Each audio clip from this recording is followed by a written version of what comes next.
A lo largo de nuestra historia hay empresas que desaparecieron. Sin embargo, estas empresas dejaron unas huellas muy profundas en la historia de Colombia. Fueron parte de nuestra vida, de nuestras familias, de nuestra historia. Y hoy vamos a hacer un recorrido para recordar algunas de ellas. Nombres que marcaron un país y nos recuerdan cómo cambió Colombia.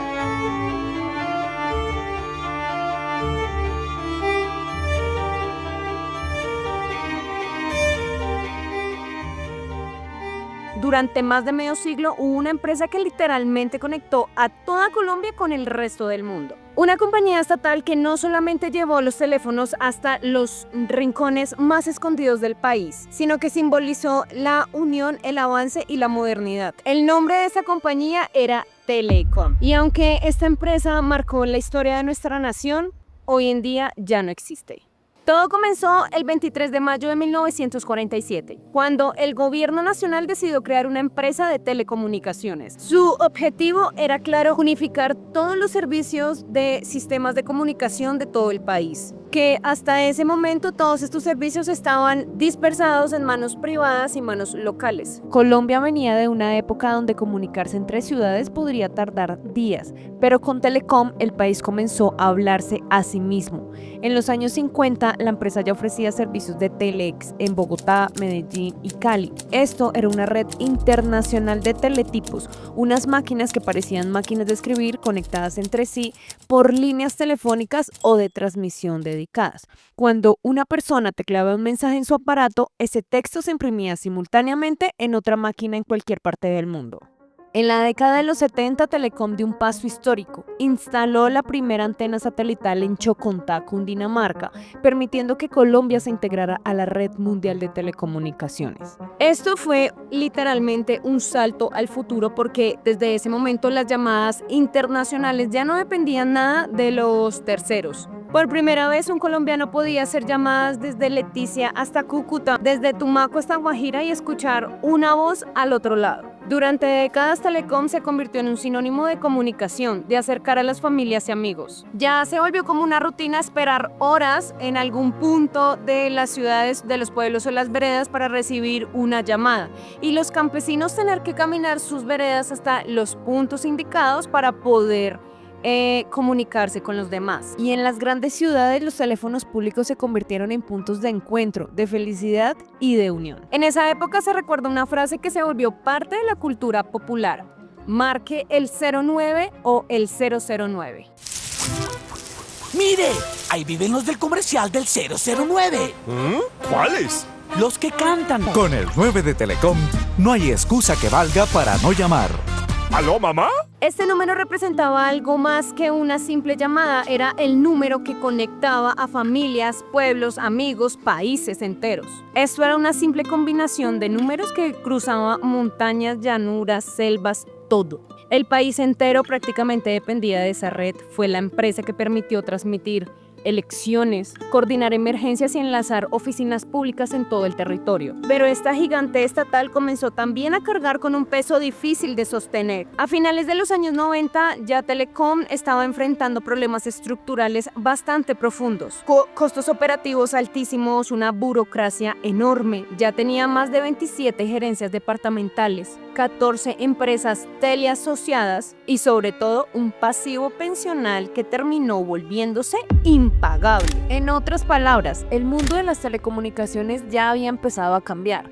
Llegaron los competidores privados, la telefonía móvil y el internet. Para el año 2002 la empresa reportó una gran pérdida de 470.000 millones de pesos. Y aunque miles de trabajadores aún estaban creyendo en esta empresa, el Estado decidió cerrarla, pues resultaba muy imposible salvarla ya bajo su forma tradicional. El 12 de junio del 2003, el gobierno colombiano firmó el decreto 1615, con la cual había ordenado ya la supresión y liquidación de todo Telecom. Ese día, la empresa que comunicó el país entero con el resto del mundo oficialmente dejó de existir.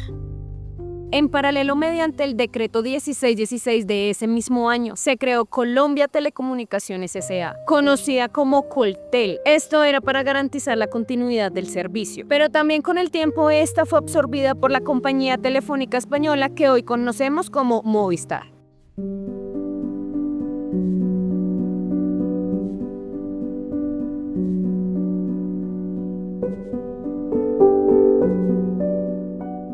un tiempo en el que el sueño de tener casa propia en Colombia tenía solamente un nombre: el Banco Gran Ahorrar. Durante más de 2 décadas, este banco fue sinónimo de progreso, estabilidad e ilusión para millones de familias. Era la entidad donde los colombianos guardaban sus ahorros confiando en que algún día esos pequeños depósitos se transformarían en el techo de sus sueños. La historia de esta entidad comenzó en 1972, cuando el gobierno nacional decidió crear una corporación de ahorro y vivienda con un solo propósito: fomentar el acceso a vivienda propia en Colombia. ¡Qué buena inversión se hicieron! De esa manera nació el Banco Gran Ahorrar, una institución estatal que guardaba la plata de sus clientes, lo ahorraba y luego esto iba a ser utilizado para conseguir su propia vivienda. Y de esa manera estimular el hábito de ahorro en las personas en una época donde las personas no podían ahorrar o no tenían ese hábito. Y también pues muy pocos podían aspirar a tener una casa propia. Gran Ahorrar había fortalecido una política de Estado que lo que buscaba era fortalecer la clase media. Sus campañas de publicidad siempre eran amigables, optimistas, ilusionaban, lo hacían montar como en su sueño, y su lema también llamaba mucho la atención: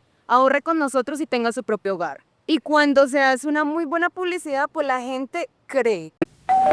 Hola, qué bueno que vino. Venga, bienvenido, venga, siga, venga y conoce, venga. El baño social. Mire, la obra de porcelana es exquisita. Mi señora decidió dejar el ladrillo a la vista. A mí al principio no me gustaba, pero ahora me parece que es súper acogedora. A mí me encanta. La obra en madera es una belleza. La luz así derechita. ¿Ah? Venga, le muestro el cuarto. Pero siga, venga, le muestro. Siga, venga, siga. Venga, ¿qué tal esa belleza? ¿Ah? ¿Cómo le parece? Venga, siga, mire. Venga, le muestro el baño. El baño no se lo puede perder. Venga por acá, venga por acá. Siga, hombre, venga. A mí me encanta este baño, es una maravilla. ¿No le parece lindo?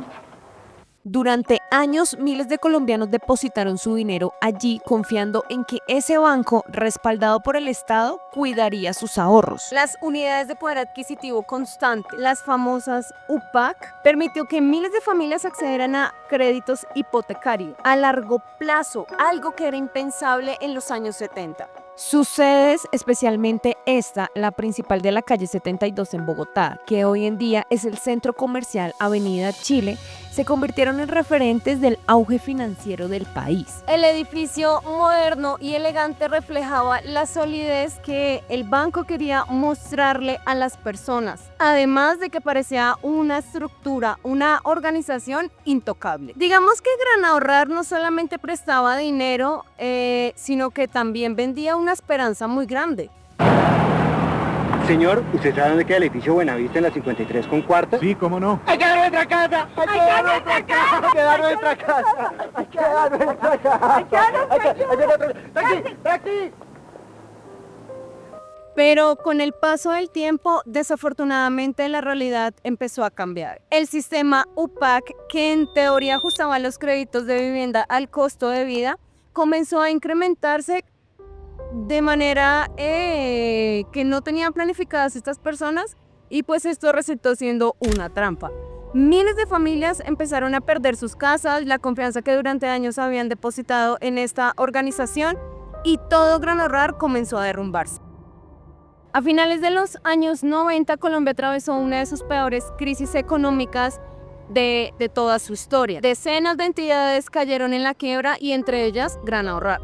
En 1998, el gobierno, a través del Fondo de Garantías de Instituciones Financieras, más conocido como FOGAFIN, tuvo que intervenir en el banco y evitar el colapso total. El Estado pasó a convertirse en el único dueño de este banco, tratando como de mantenerlo a flote y que no terminara en la quiebra. Pero en 2005, después de múltiples intentos de salvarlo una y otra vez, el gobierno decidió venderlo a un banco muy conocido actualmente, el banco BBVA, un grupo financiero español que ya tenía presencia en varios lugares de Colombia. La operación se cerró por cerca de 970 millones de pesos, y con ella Gran Ahorrar dejó oficialmente de existir como una entidad estatal. La pregunta aquí es: ¿cuántos de ustedes o su familia tiene casa propia gracias al sistema de ahorro de Gran Ahorrar? Eso sí me gustaría saber, porque tuvieron una muy buena oportunidad.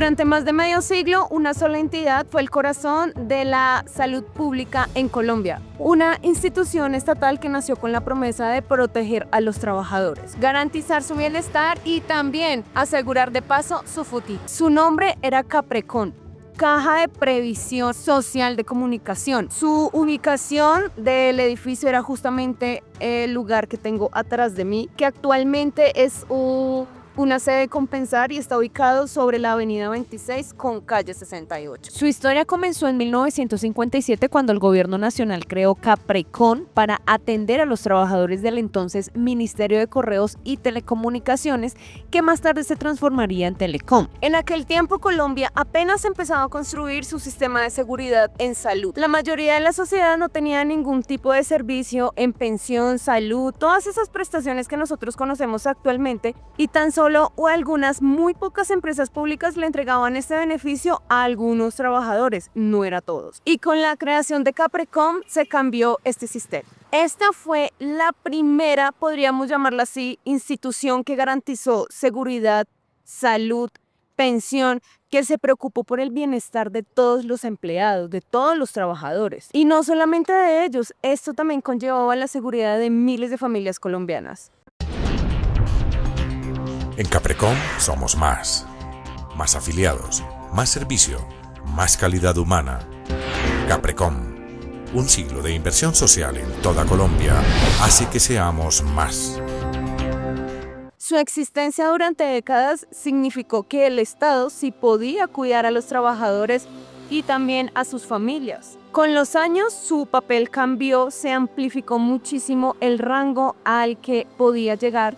Pasó de ser una caja pequeña de previsión para algunos empleados a convertirse en una entidad promotora de salud, en una EPS. Y no solamente con salud, sino también con la administración de pensiones. Y todo esto dando cobertura nacional. En zonas muy alejadas del país donde ninguna EPS llegaba o ningún sistema pequeño prestador de salud llegaba, este fue el primer sistema a nivel nacional que llegó a todos los rincones de Colombia. Y es por esto que Caprecon, aunque muy pocos lo recuerden, cambió la historia de la salud en Colombia. Pero a partir de los años 90, con la llegada de la Ley 100 del 93, todo cambió. El país adoptó un nuevo modelo de salud. Se combinó el modelo público y el modelo privado. Y Caprecon pues tenía que competir en un terreno donde no estaba preparado. Llegaron las EPS privadas con última tecnología, con servicios diferentes, con especialidades nuevas que necesitaba la gente, y la gente empezó a mudarse para esas empresas privadas y empezó a abandonar el sector público porque en ese momento no se habían actualizado. Lastimosamente su estructura lenta, burocrática y desactualizada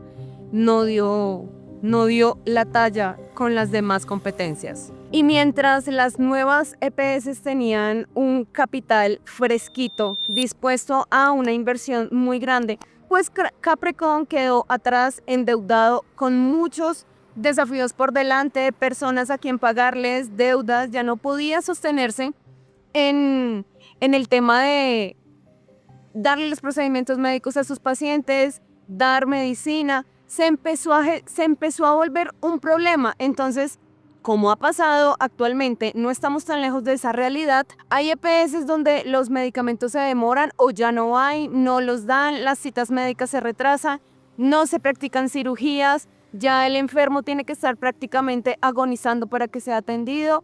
No es un caso lejano y todo el mundo ha tenido que vivir de alguna u otra manera esa situación. Pues así empezó a pasar en Caprecon.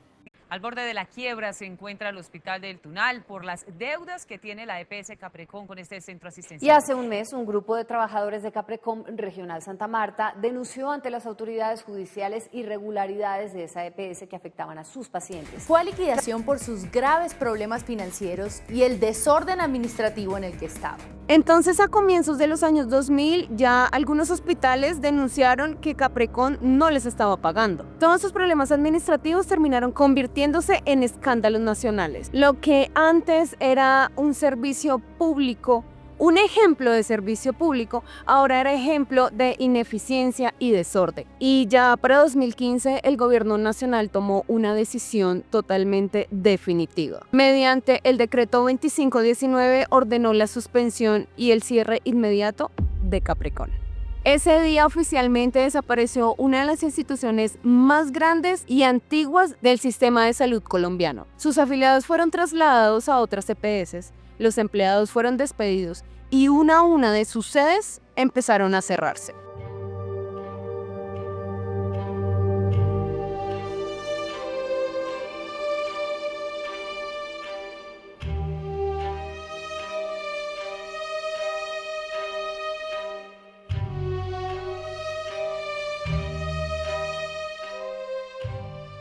Era una época en la que Bogotá sonaba muy distinto. Se escuchaba el crujir de la madera, la rueda sobre los rieles, la campanilla que abría paso entre sombreros, faldas y periódicos enrollados. Antes de los buses, trolebuses, colectivos y Transmilenio, la ciudad se movía en tranvía. Fue nuestro primer transporte masivo. Era justo este hilo de acero que cosió la ciudad desde la Plaza de Bolívar hasta Chapinero, desde San Victorino hasta San Diego, desde Las Cruces hasta la Séptima. El viaje empezó en el siglo XIX cuando aparecieron los primeros tranvías de tracción animal. Eran coches de madera, techos livianos, bancos enfrentados, un invento que parecía europeo pero que poco a poco se volvió bogotano. Más tarde llegó la electricidad y con ella la promesa de un transporte moderno. Rieles pulidos como si el futuro estuviera pasando, literalmente por nuestra puerta. El tranvía no solamente movía personas, el tranvía también le reordenó la vida a muchos ciudadanos, porque estas rutas dibujaron barrios, levantaron comercio en su trayectoria y además formaron una rutina. A su alrededor crecieron cafés, boticas, sastrerías, todo tipo de almacenes. Nacieron costumbres, la hora de la oficina, la visita al mercado, la hora del café, la hora de verse con sus amigos. Y para la ciudad todo esto fue un salto a gran escala. Era un crecimiento de lo rural hacia la urbe que estiraba sus brazos por Teusaquillo, Chapinero, La Sabana, etc. En sus vagones se mezclaba toda Bogotá como hoy lo que es Transmilenio. Había reglamentos, protocolos, los operadores de este sistema estaban ya entrenados. Se fijaron también tarifas populares que le daban prácticamente el derecho a todas las personas de movilizarse en este transporte. Esta fue la primera vez que el transporte público tuvo un lenguaje urbano común. Paraderos, frecuencias, despachos, horarios, todo lo que contiene este sistema. Y Bogotá por fin se volvió una rutina. Hasta que llegó la jornada que lo cambió todo. Durante los disturbios del 9 de abril de 1948, el Bogotazo, una parte importante de la flota del tranvía fue incendiada y totalmente destruida. Y aquí exactamente en la calle 13 con carrera séptima, o el septimazo como es conocido, aún quedan vestigios de lo que era el tranvía. Estos rieles se mantienen como un recordatorio de lo que fue inicialmente nuestro transporte público. Y es que imagínense cómo era de bonito llegar aquí, ver ese tranvía que tenía el privilegio de pasar por todo el centro de Bogotá y llevar a esos lugares tan importantes como la Plaza de Bolívar y todo lo que encontramos a nuestro alrededor. Me parece muy lindo que todavía se conserve. Allá todavía hay más. De hecho, se termina donde empieza la ciclovía.